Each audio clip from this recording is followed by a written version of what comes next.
They said that to me yesterday. They went, how does it feel to be always called anorexic? I had no idea that I was. Extreme paparazzi, so there was never a day when I wasn't being followed by 20 guys, you know, which was a kind of 24/7 stalking, really. And okay, they were being paid for it, but actually, you know, I've had various stalking situations, and I've had various paparazzi situations, and it feels the same. So yeah, by the time I got to 22, I think the pressure of all of those things and it just got too much.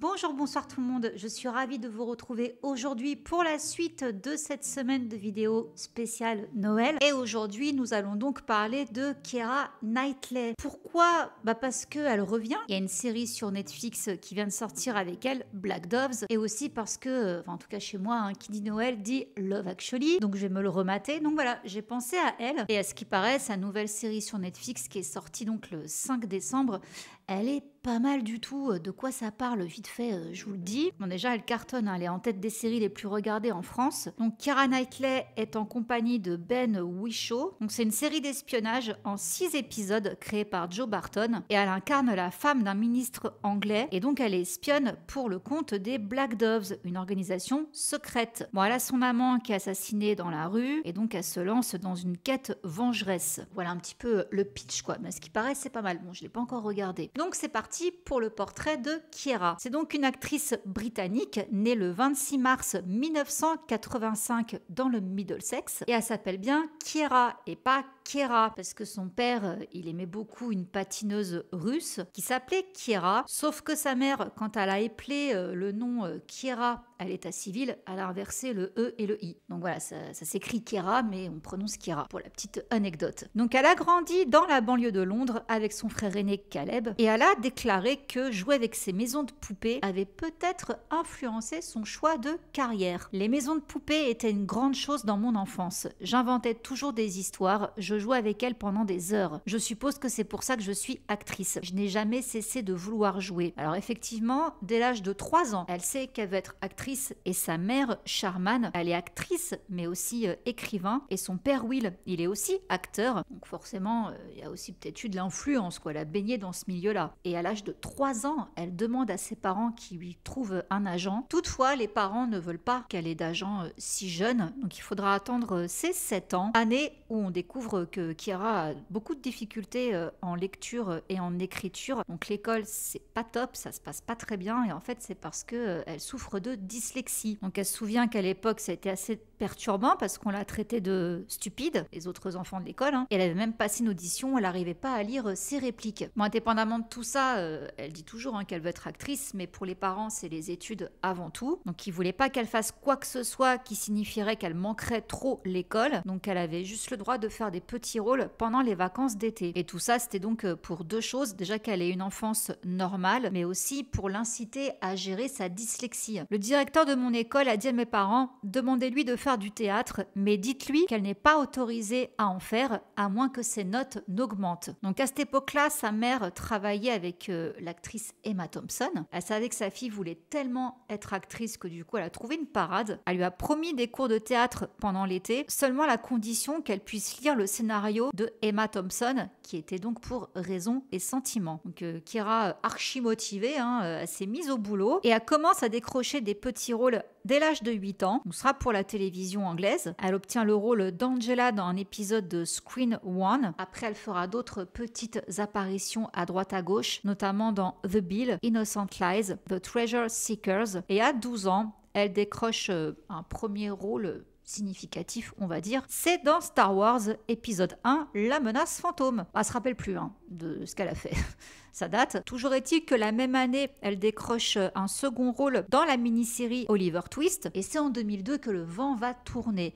Là, elle va décrocher le rôle de Juliette, aka Jules, la footballeuse dans Joue-la comme Beckham. Ça a été un beau petit succès quand même. Elle va enchaîner avec le téléfilm Le Royaume des voleurs, où elle joue la fille de Robin des Bois. D'ailleurs, sur le tournage de ce film, elle rencontre Dale Sinnott, avec qui elle restera pendant 2 ans. Et on l'aperçoit aussi dans le film The Hall. Il faudra que je le revoie parce que je me souviens pas du tout d'elle. En même temps, ce film, il date. Mais j'avais bien aimé The Hall. Enfin, en tout cas, quand j'étais très jeune, j'avais bien aimé. Ensuite, on la voit dans le téléfilm Docteur Jivago, mais elle va exploser en 2003 quand elle décroche le rôle d'Elizabeth Swann dans la franchise Pirates des Caraïbes. Elle a seulement 17 ans. Donc là, c'est le premier volet, la malédiction du Black Pearl. Elle fera aussi la narration dans le jeu vidéo Pirates des Caraïbes la même année. Et bien que cette franchise ait lancé sa carrière, elle l'a pas très bien vécu. Elle s'est fait beaucoup critiquer, notamment sur son physique. Tout le monde la scrutait de partout, on la traitait d'anorexique. Je sais que je ne l'étais pas. Really weird, they said that to me yesterday. They went, how does it feel to be always called anorexic? I had no idea that I was. I can safely say that I'm not. I've got a lot of experience with anorexia. It was in my family hugely. My grandmother and my great-grandmother suffered from it, and I've got a lot of friends at school who suffer from it, so I don't think it's anything to be taken lightly. I don't have it. I'm very sure I don't have it. I mean, it's understandable why you'd associate that with sort of high-achieving people in the film industry as well. And I'm not saying that there aren't people that suffer from it, because I'm sure that there are. I'm not one of them. Je sais que je mangeais, même si, comme dans beaucoup de traumatismes, je n'en ai aucun souvenir. Oui, parce que du coup, elle a été traumatisée par cette époque-là. Il y a eu un effacement total de ma mémoire à ce sujet, mais parfois les souvenirs me reviennent et je vais soudainement avoir un souvenir physique de ce qui n'était rien d'autre qu'une humiliation publique. Cela reste gravé dans mon corps et mon esprit, étant donné que j'étais très jeune lorsque cela s'est produit. Je me suis créée autour de ça. C'est assez étrange quand quelque chose qui vous fabrique vous brise en même temps. J'ai été considérée comme une merde à cause de ces films. Et pourtant, parce qu'ils ont si bien marché, j'ai eu l'opportunité de faire les films pour lesquels j'ai fini par être nominée aux Oscars. Donc là, fait référence à Orgueil et Préjugés et aussi Imitation Game, qui sortira bien plus tard. Ce sont les films les plus populaires dans lesquels j'ai joué et ils ont été la cause d'un déchaînement public. Alors, ils ont une place confuse dans ma tête. Donc effectivement, elle a été catapultée au rang de superstar alors qu'elle avait à peine 17 ans, quoi. Une ado, finalement une teenager. Donc elle dit que même si ses parents étaient heureux de son succès, ils étaient également préoccupée par ce qu'elle avait perdu en devenant si célèbre alors qu'elle était si jeune. Mon père dit toujours « J'aurais vraiment aimé que cela arrive bien plus tard pour toi ». Car oui, les médias l'ont jugée trop durement pour son âge. Donc il y avait une vingtaine de paparazzi qui la suivaient à cette époque-là, qui la harcelaient partout où elle allait. C'était beaucoup d'argent pour obtenir des photos de femmes en train de s'effondrer. Parce que vous, les consommateurs de ces photos, vous vouliez qu'elles soient sexy, mais vous vouliez également les punir pour cette sexualité. Il y a eu un tel niveau de violence, personne ne réagirait bien. Il était évident que j'allais m'effondrer, mais je luttais jour après jour en quittant la maison. Je ne suis pas extravertie, donc j'ai trouvé ce niveau de surveillance et de renommée vraiment difficile. C'est un âge où l'on se développe et il faut faire des erreurs. C'est un âge très précaire, surtout pour les femmes. D'une certaine manière, on est encore une enfant. Bon, toujours est-il que suite à ça, elle enchaîne direct avec Love Actually, qui sort en novembre 2003, avec Hugh Grant, Emma Thompson, Liam Neeson, Colin Firth, Alan Rickman, bref, toute la brochette d'acteurs qu'on adore, d'acteurs britanniques. Ce rythme de film était complètement fou. C'est incroyable de regarder ça de l'extérieur. Vous vous dites « Waouh !» Mais en fait, ça a été succès après succès après succès. Mais à l'intérieur, tout ce que vous entendez, ce sont les critiques. Et j'étais consciente que je ne savais pas ce que je faisais. Je ne connaissais pas mon métier. Je savais qu'il y avait parfois quelque chose qui fonctionnait bien, mais je ne savais pas comment capturer cela. Et c'est d'ailleurs en pleine tourmente médiatique qu'elle s'est mise en couple avec Jamie Dornan, qui à l'époque était mannequin. Elle l'avait rencontré lors d'une séance photo. Ils ont été ensemble pendant 2 ans, de 2003 à 2005. Et c'est même elle d'ailleurs qui l'a pistonné pour qu'il fasse du cinéma, entre parenthèses. Bon, elle enchaîne les tournages. On la verra en 2004 dans Le Roi Arthur. Également The Jacket en 2005. Puis Domino. Donc on la retrouve aussi dans Orgueil et Préjugés de Jane Austen. Elle est nominée donc aux Oscars pour ce rôle. Donc là, enfin, elle est reconnue, pas que pour son physique, mais pour son talent, pour son jeu. Elle s'identifiait vraiment à son personnage qui était imparfait et très humain. J'ai fait beaucoup de pièces d'époque parce que c'est mon goût, c'est ce que j'aime. Je veux travailler en Europe, c'est chez moi. Là, c'est ce qui est fabriqué en Angleterre. J'aime l'histoire, ce sont pour moi les personnages les plus intéressants qu'on m'a proposés. Donc comme je vous dis, ça tombait bien parce que personne ne la prenait au sérieux. Beaucoup de gens pensaient qu'elle n'était qu'une belle femme qui avait eu de la chance dans sa carrière. Du coup, elle s'est mise à douter de son talent, quoi. Tout le monde disait à propos de moi « Oh, c'est juste un joli visage. Elle ne sait absolument pas jouer. Et je disais toujours, eh bien, peut-être qu'ils ont raison. Je ne sais pas. Mais pour autant, c'était quand même très déroutant, dit-elle, parce que vous obtenez toutes ces nominations pour toutes ces choses, mais du point de vue de la presse, lorsque je donne des interviews, les gens disent encore que vous êtes minable, ou critiquent votre apparence, ou bien ce qui ne va pas chez vous. Et encore une fois, j'avais 19 ans, 20 au moment de la nomination aux Oscars, j'avais l'impression qu'en réalité je n'existais pas et que j'étais cette créature étrange avec ce visage étrange auquel les gens semblaient réagir de manière assez extrême et je n'arrivais pas à comprendre quoi que ce soit. Bon, en tout cas, une bonne chose, c'est que sur le tournage de Orgueil et Préjugés, elle a rencontré l'acteur Rupert Friend avec qui elle sera en couple pendant 5 ans, de 2005 à 2010. En avril 2006, elle devient la nouvelle égérie de Chanel pour le parfum Coco Mademoiselle. Et la même année 2006, l'été, sort Pirates des Caraïbes, le secret du coffre maudit, encore un gros succès. Et elle enchaîne avec la suite, Pirates des Caraïbes jusqu'au bout du monde. Bon, conclusion de cette franchise, s'est fait la promesse de ne plus jamais tourner dans une franchise, quitte à ne plus jamais connaître un tel succès. Les horaires sont dingues, ce sont des années de ta vie, tu n'as aucun contrôle sur l'endroit où tu tournes, combien de temps tu tournes, ni même ce que tu tournes. Mes aventures encore avec la presse qui n'arrête pas de la fustiger sur son physique, là du coup ça va aller en justice. En 2007, elle poursuit le Daily Mail pour avoir publié un article spéculant sur le fait qu'elle souffrait d'anorexie. Donc elle a gagné le procès, elle a reçu 3000 livres de dommages et intérêts, elle a rajouté 3000 livres de sa poche et elle en a fait don à une organisation caritative dédiée aux personnes souffrant de maladies mentales et de troubles de l'alimentation. Ensuite, elle s'attaque à l'adaptation d'un roman d'Alessandro Baricco, ce sera Soi, puis le fameux Reviens-moi, qui sera nommé 8 fois aux Oscars. Et là, ça va pas du tout. Déjà, ça n'allait pas depuis quelques temps, mais là, ça va pas du tout. Je me suis battue pendant 5 ans. Je pense que j'étais la version féminine d'un jeune homme en colère. C'est pendant Reviens-moi que là, j'ai eu l'impression de couler. Mon crash est survenu juste après. La duchesse était dans la boîte lorsque Reviens-moi a commencé à se frayer un chemin tout au long de la saison des récompenses. Je n'étais pas sortie de la maison depuis 3 mois lorsque la nomination au BAFTA a eu lieu. Et je me souviens avoir eu des conversations avec mon agent et m'être dit je ne peux pas y arriver. Et tout le monde disait si tu n'arrives pas au BAFTA, la pression sur toi va être 10 fois plus forte. J'ai donc fait de l'hypnothérapie pour pouvoir me tenir sur le tapis rouge des BAFTA et ne pas avoir de crise de panique. Bon, finalement, elle n'a pas eu de nomination aux Oscars, mais les membres de son équipe l'ont quand même appelée pour la féliciter, car du coup, elle n'aurait pas à subir le stress d'un autre tapis rouge. Et c'est littéralement à ce moment-là que j'ai sprinté et que je suis partie. J'ai fait une dépression nerveuse à 22 ans. Alors j'ai pris un an de congé et on m'a diagnostiqué un trouble de stress post-traumatique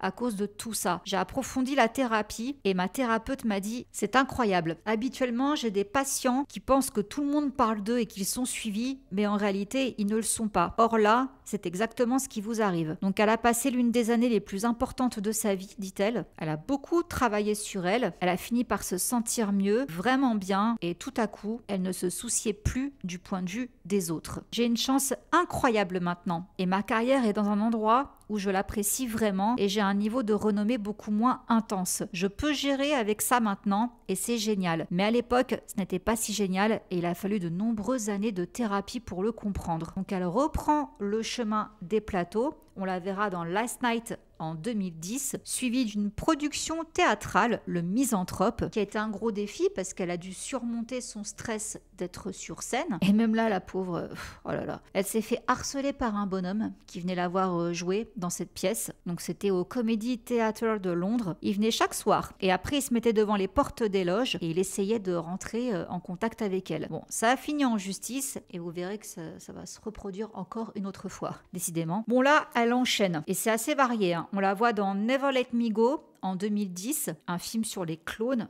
Qui est vraiment ouf. Oh là là, ce film. Il y a Carey Mulligan dedans. Il est triste. Il est vraiment très triste. Après, on la retrouve dans A Dangerous Method en 2011 de David Cronenberg, où là, elle livre sa performance la plus physique. Elle dit qu'elle voulait foutre en l'air son propre visage, quoi. Après, en 2012, on la retrouve aux côtés de Steve Carell dans le conte apocalyptique À la recherche d'un ami pour la fin du monde. Et ensuite, on la retrouve en film d'époque pour Anna Karenine. La même année, en mai 2012, elle annonce ses fiançailles avec le musicien James Wrighton du groupe Klaxons et ils se marient début mai 2013. Et là, justement, quand elle parle de son mariage, elle a une vision assez pragmatique de la chose. Elle dit qu'ils se sont mariés que pour obtenir une hypothèque. Et supposons que quelque chose arrive à votre autre moitié et que vous ne puissiez pas entrer à l'hôpital sans un papier légal. C'est pour toutes ces petites choses que nous nous sommes mariés. Elle dit, vous ne pouvez choisir qu'un seul membre de votre famille et j'ai fait un bon choix. Bravo à moi. Donc voilà, très contente. 2013, on la retrouve à Hollywood dans New York Melody avec Mark Ruffalo sous la direction de John Carney. Apparemment, ça s'est pas très bien passé avec ce réal. Elle s'entendait pas du tout avec lui. Elle dit que c'est l'une des expériences les plus difficiles que j'ai vécues en réalisant un film. Et en 2014, on a pu la voir dans Girls Only, puis dans le biopic The Imitation Game. Oh, j'adore ce film, il est génial. Distribué par Harvey. J'avais entendu dire que c'était un con et qu'il était un tyran, qu'il criait beaucoup et aimait téléphoner aux gens au milieu de la nuit.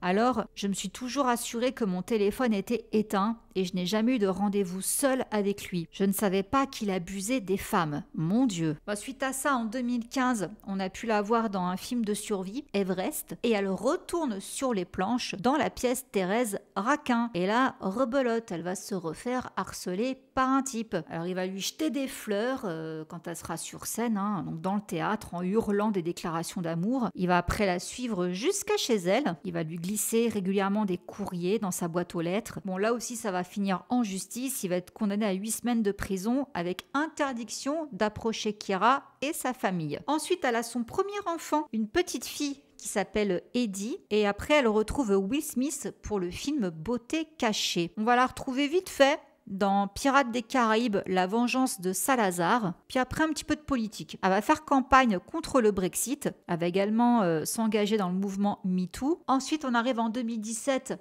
Pour ceux qui seraient passés à côté, il y a eu un court-métrage de la suite de Love Actually. Bon, on retrouve pas Alan Rickman, naturellement, parce qu'il est décédé entre-temps. Du coup, Emma Thompson n'a pas voulu revenir. Mais toujours est-il que, oui, il y a une suite qui a été tournée. Ça dure 15 minutes, c'est vraiment un petit court. Et on a la réponse, au final. Bon, on s'en doutait, mais Keira Knightley reste bien avec son mari. Je sais plus le nom de leur personnage. Mais elle se met pas avec Walking Dead. Elle reste bien mariée à son mari, pour ceux qui se posaient la question si un jour ça avait changé.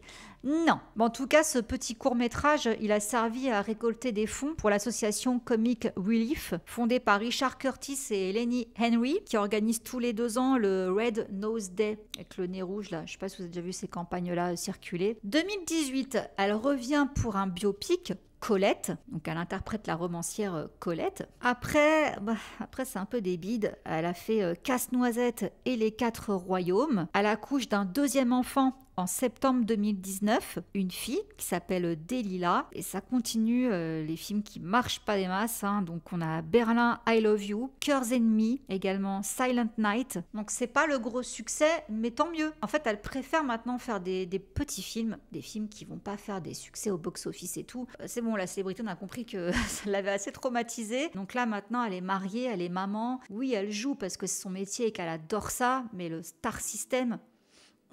Voilà, donc c'est pas grave si les films marchent pas hyper bien. Elle dit même que la maternité l'a aidée à esquiver les paparazzis. Il n'y a rien de sexy à essayer de contrôler un enfant de 3 ans. On lui fout enfin la paix, mais... Tout comme disait d'ailleurs Kate Winslet dans la vidéo que j'ai fait sur elle, dimanche. Ok, les films marchent pas trop bien, mais elle tourne quand même, quoi.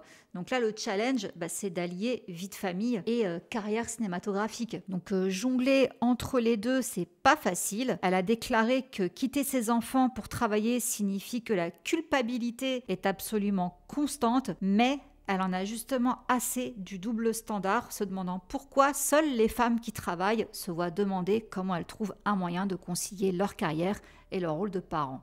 Même chose que Kate Winslet. C'est vrai qu'on ne demanderait pas ça à un homme. Mais bon. 2021, elle prête sa voix à Charlotte Salomon dans le film d'animation Charlotte. Et en mars 2023, on a sur Disney+ L'étrangleur de Boston, qui est assez sombre. C'est inspiré d'un fait divers qui s'est produit dans les années 60 aux États-Unis. Donc l'histoire, c'est 2 journalistes, dont Keira Knightley, qui travaille chez Record American, et elles enquêtent sur une série de féminicides et tentent de démasquer le tueur. Dans la même lignée, 2024, Black Doves, où là donc c'est une espionne. Et quand on lui parle justement de vieillir, ça me fait encore penser à Kate Winslet, décidément, les femmes, dès qu'elles vieillissent, on leur parle de ça. Vieillir est quelque chose qui effraie beaucoup d'entre nous, mais pas moi. Je marche dans la rue et je vois des femmes avec des cheveux gris incroyables et des rides sur leur visage, et je pense que c'est l'histoire de leur vie. Et j'aime ça. Je me sens responsabilisée grâce à cela et c'est ce que je veux être quand je serai grande. On va conclure sur quelque chose quand même de drôle. Comme je vous disais en début de vidéo, c'est les fêtes. Donc qui dit fête dit Love Actually, quoi, la comédie romantique de Noël. Keira comprend pas le succès du film. Ça l'a fait assez halluciner. Elle dit « Je n'ai aucune idée de ce qui explique le succès de ce film. Personnellement, je ne l'ai vu qu'une seule fois au moment de sa première au cinéma. Donc je ne suis pas vraiment la mieux placée pour en parler. Le regarder si je tombe dessus par hasard, non. C'était il y a une éternité. Mais toutefois, elle dit qu'elle est heureuse. Juliette, elle s'appelait dans le film. Elle dit qu'elle est heureuse de voir que le film continue à vivre après toutes ces années, quand même depuis 2003. La vie de ce film est extraordinaire parce qu'il n'a pas réellement cartonné au cinéma, notamment aux USA. Ça n'est que 4 ou 5 ans plus tard qu'il a commencé à être ce petit événement à Noël. Et aujourd'hui, à ma grande surprise, c'est désormais un carton partout. Et même, bizarrement, plus grand aux USA qu'en Angleterre. Voilà, en tout cas, moi, je l'adore ce film. Donc voilà, les amis, pour le portrait de Keira. Je trouvais vraiment sa vie intéressante parce que c'est vrai que c'est une actrice qu'on a vue, waouh, elle a explosé, Pirates des Caraïbes et tout. On l'a vue après dans la franchise qu'on a vu les deux autres, Orgueil et Préjugés, mais après, c'est vrai que ça a été beaucoup, beaucoup plus calme. Et je me demandais en fait ce qu'elle devenait, quoi, parce que je me suis dit, bon, est-ce que le buzz autour d'elle, il est vite retombé comme un soufflet. Bon, moi, je vous avoue que la pub pour Chanel, j'en pouvais plus, je la voyais tout le temps, j'en avais marre. Mais c'est vrai qu'on aurait pu penser qu'on la verrait beaucoup plus dans le décor. Je ne savais pas qu'elle avait autant été critiquée, qu'elle avait été aussi mal. Mais c'est vrai que je n'avais pas eu conscience en fait qu'elle était aussi jeune quand Pirates des Caraïbes est sorti. Donc voilà, elle fait partie de ce lot d'acteurs-actrices qui ont percé et qui après ont choisi de prendre leur distance, un peu comme Josh Hartnett. Voilà, c'est le premier qui me vient à l'esprit parce que je vous ai parlé de lui il n'y a pas longtemps. Lui, pareil, il a détesté le Star System dès qu'il a explosé. Waouh, il a rétropédalé aussi sec. Donc voilà, écoutez, j'espère que cette petite vidéo vous aura plu sur Keira. Sur ce, je vous fais plein de gros bisous. Je vous souhaite de très belles fêtes et on se retrouve demain pour la suite. Mouah. Bisous, ciao. Undercover on the beat, so twerk it, bitch. Like.